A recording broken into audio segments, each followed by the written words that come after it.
Bonjour à tous, aujourd'hui on est le vendredi 20 octobre 2017 et on se retrouve pour le vlog numéro 67.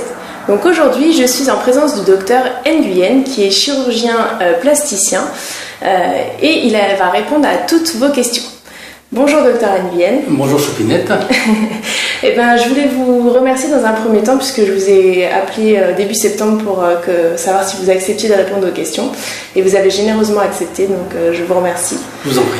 Alors, la première question qui a été posée par les abonnés, c'est quelles sont les parties du corps qui sont le plus concernées par la chirurgie réparatrice après avoir subi une chirurgie bariatrique?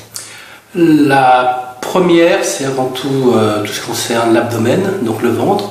Donc on réalise des plasties mammaires qui peuvent être soit juste devant, quand la patiente a un tablier abdominal, ou sur l'ensemble du ventre et du dos, qu'on appelle un body lift, quand il y a un relâchement cutané sur l'ensemble du corps, de la partie inférieure du corps.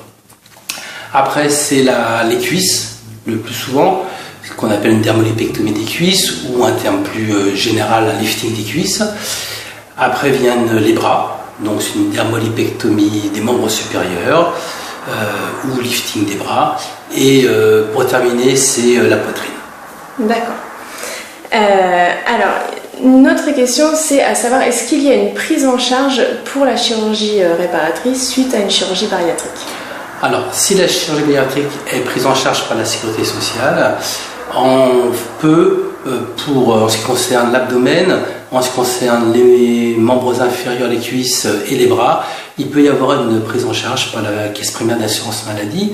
Le chirurgien plasticien fait une demande d'entente préalable auprès de la caisse, comme ça a été fait pour la chirurgie bariatrique.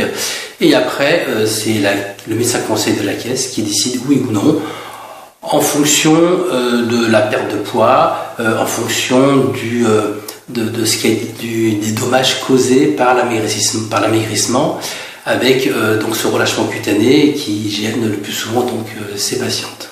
D'accord. La seule partie du corps où il n'y a pas de prise en charge, c'est au niveau de la poitrine. D'accord. Sans que nous sachions pourquoi, mais c'est vrai qu'après une perte de poids, un relâchement cutané au niveau donc du ventre, au niveau des bras, au niveau des cuisses et au niveau du sein, avec ce qu'on appelle une ptose mammaire, donc une chute des seins, mais là, c'est pas prise en charge. Il peut y avoir une chute qui soit aussi importante soit-elle, même avec une perte du volume de la poitrine, une hypotrophie mammaire, il n'y a pas de prise en charge en ce qui concerne la poitrine. D'accord.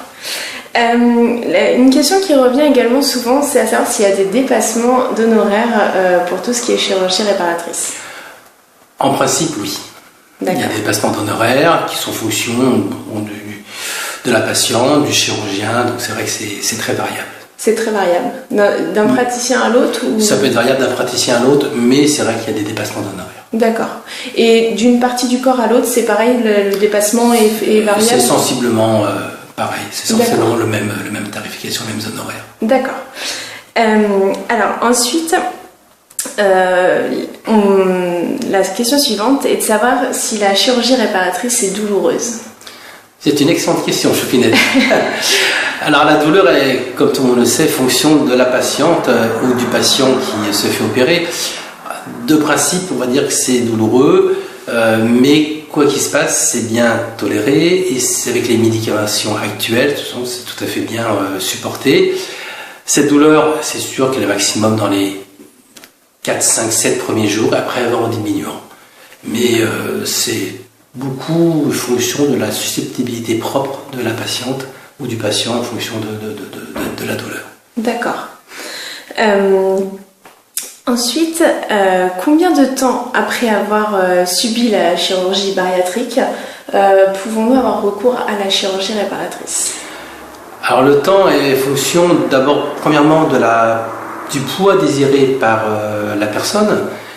Si elle si elle a perdu 50 kg, elle va en perdre 70, il vaut mieux attendre qu'elle perde ses 20 kg. Après, c'est sûr que les patients ne peuvent pas, ou les patients ne peuvent pas perdre autant de poids qu'ils désirent. Après, c'est fonction également de la stabilité du poids. Il faut que le poids soit stable pendant environ au moins 6 mois, ça serait bien, pour être sûr qu'il n'y a pas trop de variations. Surtout, c'est pour éviter qu'il y ait des reprises chirurgicales. C'est-à-dire que si on opère trop tôt, à ce moment-là, le risque, c'est que si la personne repère du poids, donc de nouveau il va y avoir un relâchement cutané qui va faire qu'il faut parfois refaire une reprise chirurgicale pour avoir le résultat plastique le plus joli qui peut exister. Après, il y a aussi des personnes qui perdent du poids, qui vont arriver qui veulent perdre par exemple 50 kg, et puis ils en sont à 35-40 kg, ils n'arrivent plus à perdre du poids, et parfois le fait d'opérer aussi fait comme un petit déclic, quel qu'il soit, psychologique, physiologique, pour que la personne après arrive à perdre ce poids-là.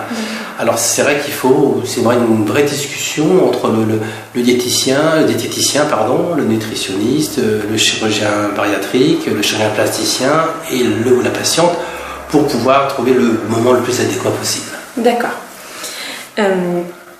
Ensuite, quelle est la durée de la convalescence après une chirurgie réparatrice ? En l'absence de complications, puisque dans toute intervention il peut y avoir des complications, c'est de 3 à 4 semaines. D'accord. Il y a un arrêt si l'intervention est prise en charge par la sécurité sociale, bien sûr, il y a un arrêt de travail. S'il n'y a pas de prise en charge, comme parfois ça peut arriver, même après une chirurgie bariatrique, le médecin conseil peut refuser, parce que parfois il y a des peaux, des corps qui récupèrent bien. À ce moment-là, il n'y a pas possibilité de faire d'arrêt de travail. Donc la patiente prend ça sur ses vacances. D'accord. Ensuite, comment on sait si notre corps a réellement besoin de chirurgie réparatrice ou pas ? Alors ça, c'est propre à chaque personne.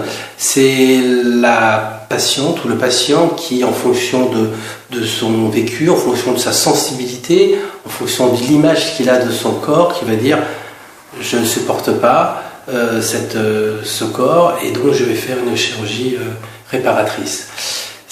Il y a des personnes qui se portent bien, d'autres qui ne supportent pas. Vraiment, c'est fonction de la personne. Après, il y a bien sûr certains cas, il existe des fois où il y a certaines nécessités. Parce que quand, par exemple, il y a le ventre qui retombe sur le pubis, ça peut créer des irritations à long terme, ça peut créer parfois des mycoses. Et là, c'est sûr que l'indication opératoire est beaucoup plus nécessaire. D'accord. Donc c'est vraiment en fonction de notre propre ressenti finalement que déjà on sait si on s'oriente vers la chirurgie réparatrice ou pas. Tout à fait, Chopinette. En général, c'est ça, oui. D'accord, merci. Quels sont les examens effectués avant d'avoir recours à la chirurgie réparatrice ? Il n'y a pas d'examen propre. Il y a un examen biologique basique pour voir comment sont les vitamines, comment sont les éléments, pour voir comment sont les globules blancs, les globules rouges. Donc ça c'est de base, parce qu'après un bypass, on peut avoir des pertes hydroélectrolytiques, donc ça, et d'être anémique. Donc il faut, avec ça, donc, il faut pouvoir compenser, parce que ça c'est le principe du bypass, donc ça c'est l'examen biologique de base. Après, sur le reste, il n'y a pas d'examen complémentaire frais. Par contre, en revanche, comme j'ai précisé tout à l'heure, il faut l'accord du chirurgien bariatrique qui est opéré. Il faut voir également avec le nutritionniste ou le diététicien pour voir s'il est d'accord également qu'on puisse intervenir, et puis la patiente. Donc c'est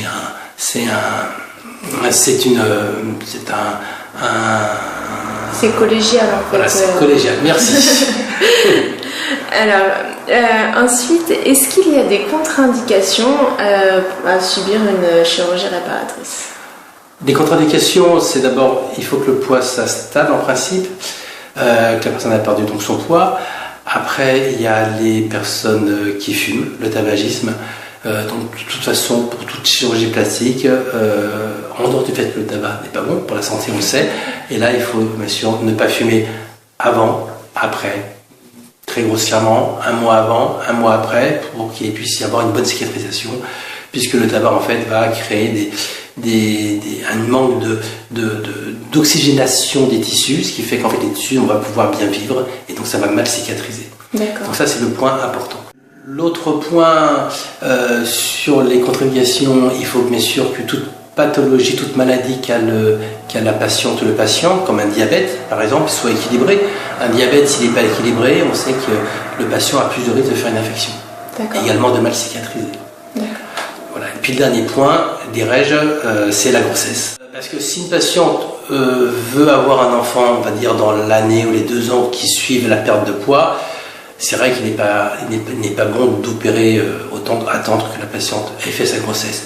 De toute façon, de principe, parce que j'ai une patiente, si elle veut être enceinte, on ne l'opère pas. C'est-à-dire que, de toute façon, c'est une patiente qui, si une patiente veut se faire opérer donc d'une plastie abdominale, si elle s'est opérée le 1er janvier 2016, par exemple, on va dire, il faut qu'elle attende le 1er janvier 2017 avant de tomber enceinte. C'est ça. Si on opère trop tôt, les tissus vont avoir du mal à cicatriser, ça va créer une inflammation supérieure, et je pense qu'il vaut mieux attendre que la patiente est tombée enceinte, soit enceinte, a fait son accouchement, le ventre va être doux, distendu, il y aura juste une seule intervention à faire, c'est beaucoup mieux. D'accord. Une autre question, c'est savoir est-ce qu'il y a des risques de complications comme toute intervention. Tout à fait. Est-ce que ça peut être des complications graves? Est-ce que ce sont dans la majorité des cas des complications maîtrisées? Quel type de complications il peut y avoir? Alors, toutes les chirurgies plastiques réparatrices sont bien codifiées, donc sont bien expérimentées, on va dire ça comme ça. Donc, toutes complications, on peut dire, sont bien maîtrisées. Ce qui est important, c'est ce qu'on appelle le préopératoire, c'est faire en sorte qu'il n'y aura pas de complications après. Les complications, donc, comme je vous ai dit, le problème du tabagisme, donc arrêter le tabac pour éviter donc ce qu'on appelle la nécrose. La nécrose, ou les retards de cicatrisation. La nécrose, en fait, c'est le manque d'oxygénation des tissus, ce qui fait que le tissu va mourir et va pas cicatriser. Donc il va y avoir des pansements qui vont être beaucoup plus longs, qui peuvent prendre jusqu'à 3 mois. D'accord. Ça, c'est une complication. Les complications bien sûr infectieuses, c'est pour ça qu'il faut que la personne soit bien équilibrée, à la fois sur le plan diabétique par exemple, ou sur le plan des nutriments, sur le plan hydroélectrolytique également. Après, complications, ça peut être une phlébite pour lesquelles le patient va être mis sous anticoagulant, va prendre des bas de contention, des bas varices, des bas de compression pour éviter ce genre de soucis.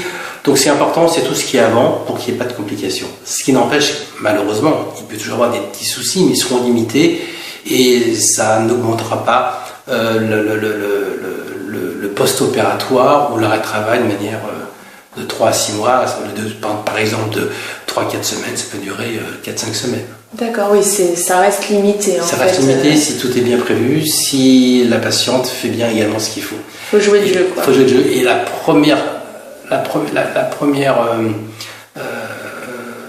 premier acte que doit faire la patiente dans le post-opératoire, en dehors du tabac, c'est se reposer.